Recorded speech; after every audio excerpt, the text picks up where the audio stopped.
Stuff I found interesting. Right, so stuff I found interesting. Barry has done a lot of thinking this week and has come across a lot of things.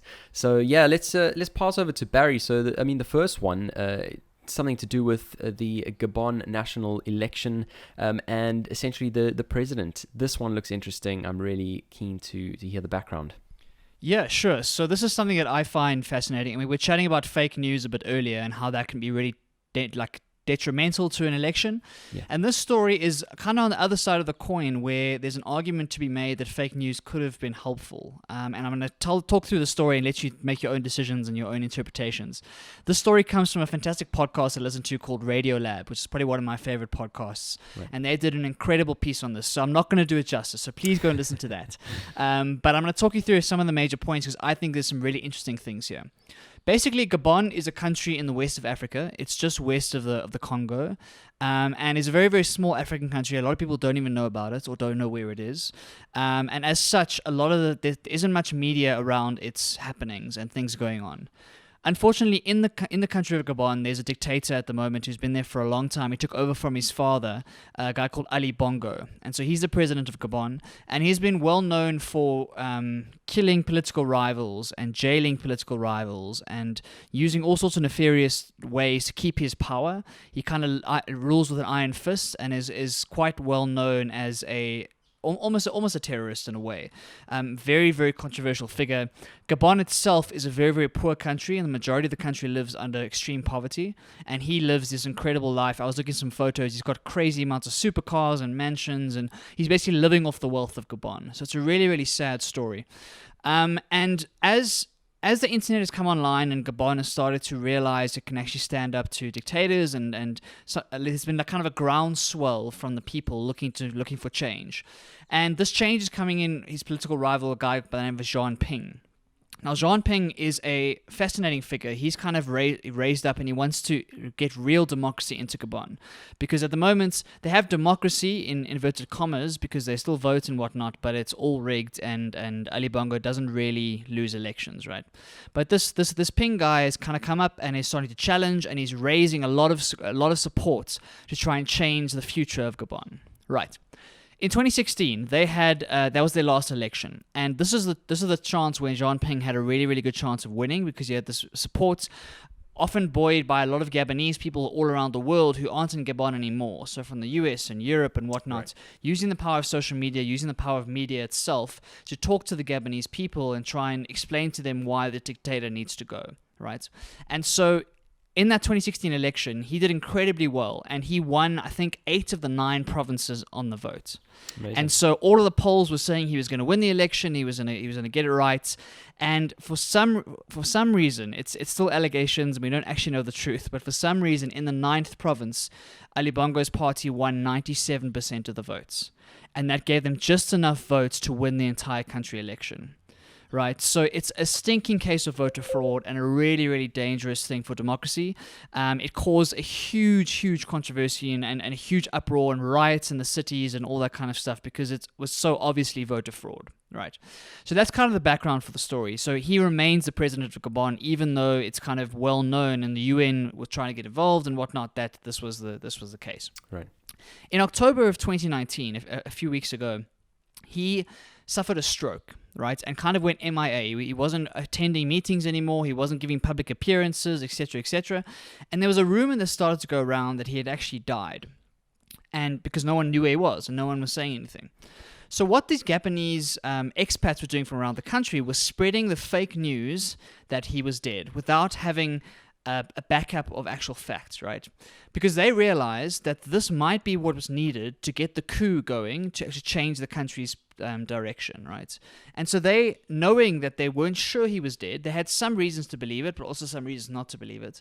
They decided to start spreading, and it became a meme and a hashtag and all of those good things, wow. And trying to convince the people of Gabon that their president had died and it's time for a new ruler or a new party to rule.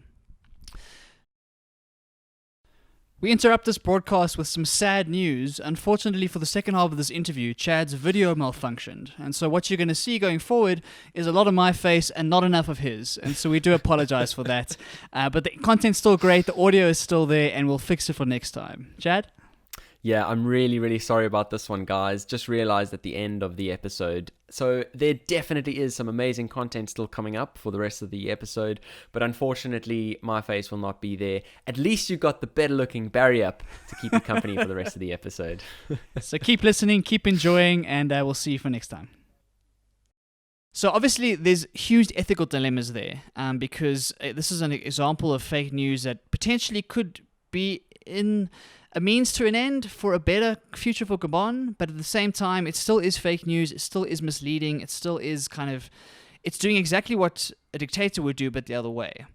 And so it's a classic philosophical discussion between, do the means justify the end, for example. So using fake news for this kind of thing, for a thing that is obviously obviously for the good of the country, but it's still ethically problematic. Right, so I think that's the first interesting discussion, and we'll come back to it now, Chad. Yep. The second thing is that Ali Bongo, his response to this, because now the memes are going around that he's dead. We found out later that he was in a hospital in Saudi Arabia, but no one knew at the time. And what they did was they released a video of him giving a speech to try and prove that he was alive during this time. But if you watch the video, he's slurring his words. It doesn't really make sense. The face doesn't look perfect. And eventually they figured out this is what they call a deep fake. And what a deep fake is when you use artificial intelligence to superimpose someone's head or someone's face onto someone else's head. No ways. And the technology has got so good these days that you can take anybody's face, as long as you have enough video of them, and you can make them say whatever you want them to say. Because they will sample the words that you've used in the past and the facial expressions you've used in the past, and you put the best way to describe it is a CGI head on someone else's body. So what the government did was they got someone else to stand there, and then they superimposed Bongo's head onto it to try and prove that he was alive. This obviously caused even more controversy, because this kind of fueled the fire of the fake news, because now they were saying, okay, if they're using a deep fake, he's definitely dead, and they're trying to buy themselves time to try and figure out what to do. So those are the two debates, and I want to hear your thoughts, Chad. The first one is using fake news for the good of the country or as a means to an end, yes or no. And then the second one is this deep fake thing, which is kind of terrifying, because often we use video as proof of someone that said something, and we kind of use it as the ultimate truth. Yep. But if videos can be photoshopped in the way that pictures can, what does that say for video? So I'd love to hear your thoughts, Chad. Absolutely fascinating. I think that the fascinating thing here is that a lot of this stuff happens just sort of in the background, and a lot of it's not at the front, at the front of the news of the newspapers, of the news pages. A lot of the stuff we don't even know about. I personally have never heard about this sort of this leader and this leadership really. And I was actually just last night watching the season 2 final episode of Jack Ryan. Now, I'm not sure if you've watched Jack Ryan, but season 2 is really set in Venezuela under the exact same conditions that you describe, where you have a person who is ultimately a kind of, terrorist himself, really, who does everything and anything necessary to keep his leadership, position, and, ultimately in the background, just signing away the wealth and economic development of the country, just to make sure that he kind of stays afloat himself. So that was fascinating to discover that this is actually happening in real life. For me is really interesting. Yeah, that's a key thing for me. I think that I've been doing a lot of work in AI ethics in the last couple of months, and a lot of times the developed world, so San Francisco and London and Hong Kong and whatnot, are inventing these thought experiments to think about different ethical dilemmas when it comes to AI. But there's real life examples like this where the dilemma is actually being faced by real people, but because it's in a random African country, no one hears about it. So I think that's a great point. Yeah, and then just in terms of answering your question there, when you have fake news that is used for the greater good, is that all right? I think it becomes really, really tough when you have an environment that is not ethically sound. Even when I was watching this Jack Ryan episode, you definitely, as you say, question all the little bits of dilemmas at every single stage of the reaction. So, if there is a person who is killing a bunch of people, for no reason whatsoever, really just taking out good lives. Basically, anyone who disagrees with him, he'll kind of take out. This is in Jack Ryan. I'm not talking about Ali Bongo, but I mean, I guess it's sort of in the same context. Is then the response fair? And it does become an interesting question. It does become an interesting debate. So, personally, on this side of the coin, based on what you described, I think the fake news is fair in terms of getting this person out and putting forward a candidate who's there for the right reasons. But at the same time, we've had similar cases in South Africa, where we had Jacob Zuma leading state capture was kind of core to his rule, and it becomes tricky. At what point do you kind of do the people of the country start stepping in themselves with things like fake news, and at what point do you have to rely on the judicial system giving a person a chance at a free trial, but in a case like this where they sort of constantly are able to evade that free trial and evade any sort of consequences, it becomes really tough. And I think the interesting part here is it is a debate. There is no right or wrong answer, but ultimately, where you lie on that piece of that side of the coin, or on that side of the debate, is an interesting one. So, I mean, that's my thoughts on it. I'm not sure what you think. Yeah, I don't know what I think either. I've been fascinated by it since I heard it, and I've been thinking a lot about it. And it talks to the major rift in philosophy. So in philosophy, there's kind of two schools of thought that kind of diverge right at the beginning of and the one is called consequentialism, and the one is called deontology. And consequentialism basically says that the right action is something that has the right consequences in the end. Right. So it doesn't matter what you do in the interim, but as long as it has the right result at the end, that's the right action. Deontology is the opposite. Deontology says it doesn't matter what the consequences are. If your intentions were good and the action was good, then that's the right decision to make. And that's been a debate for centuries, and this is exactly the debate: is it okay to use fake news as a means to an end? I don't know, and it depends on where you sit on that spectrum. Yeah. Another interesting thing for me is that it makes us think about what tools do we have as a world to remove dictators from our world, right? Yep. So, for example, in Gabon, there's democracy, there's voting, and that's the tool you're supposed to use to remove someone who's not for the good of the people, right? Yep. But if democracy is broken, and if there's voter fraud, and the people in power actually control those votes anyway, what other tools do you have shy of assassinating the president? What tools do you have to actually remove them? And this whole social media game and the internet and public opinion and all this globalization has kind of brought this whole new tool set that people are trying out in various ways. We've seen it with Russia interfering with the US. We've seen it with the UK fake news. We've seen it all over the place, Venezuela included.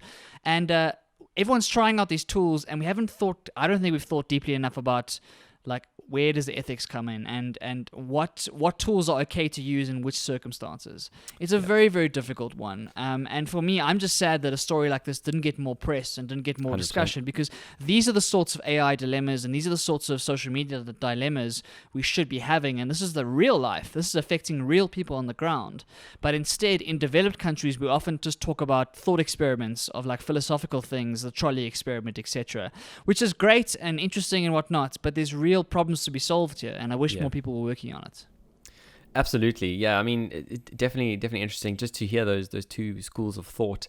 I mean, I suppose my school of thought was, kind of that the consequences of this action are right, but you're completely right. I mean, intention, I think, is also a key one, and this is a very interesting debate that I'm definitely going to do a bit more research on. Can I throw a thought experiment at you quickly? Let's do it. So talking about a simple one which will hopefully explain kind of the differences and why this is such a difficult conversation. So the typical one that kind of shows the difference between consequentialism and deontology is, say, for example, a armed robber comes to your door and knocks on your door, right? And your partner goes to hide behind a cupboard or something to get away from the robber. And the robber asks you, is anyone else home, right? The consequentialist answer is to say no and to lie to that person, because obviously it's going to save that person's life. The deontological view might be to say lying is bad in all cases. You should never lie, and therefore you should tell the guy. Right. And so that's an example where everyone's going to be like, no, I'm going consequentialism all the way, right? Because I'm going to save that person.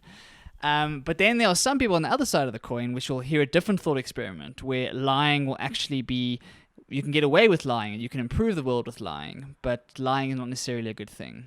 And so it's one of the most fascinating discussions in philosophy, and I don't think anyone sits at either end of the scale. It's like a spectrum, and you kind of sit on different pieces depending on what the context how much it matters to you, yeah, and the context itself. Yeah. Fascinating, absolutely fascinating. Definitely keen on this topic, and I think we've spoken about maybe having some guests in these sort of subjects in the future. So that'll be definitely an interesting theme to develop. But certainly, just in terms of addressing the tools at hand to remove a person in power who is clearly not there for the right reasons. It's a very interesting one, especially when this person has access to the military, and certainly this Jack Ryan plot, definitely becomes scary when you start thinking about what is possible when a leader has access to the military. It is really very scary, and certainly, we'll have to see how those tools develop. But very good that as technology is coming on, we kind of have a few more options. So I think it's always interesting. Do you need a sort of third-party body who kind of manages this decision? Is there a third-party body who needs to be set up that essentially decides, as you said, when lying is good? But also, then who watches them, right? It's the who watches the watchers argument. So you can go back as many times as you want. Say you have a United Nations, which is supposed to be this overseeing third party who kind of mediates certain debates and mediates certain civil disputes. But again, who's making sure the UN? I mean, anytime anyone has power, they have the opportunity to abuse it. Sure. And democracy has been our best invention in trying to fight that, but it's by no means perfect, and it's got a lot of flaws, and it's got a lot of loopholes.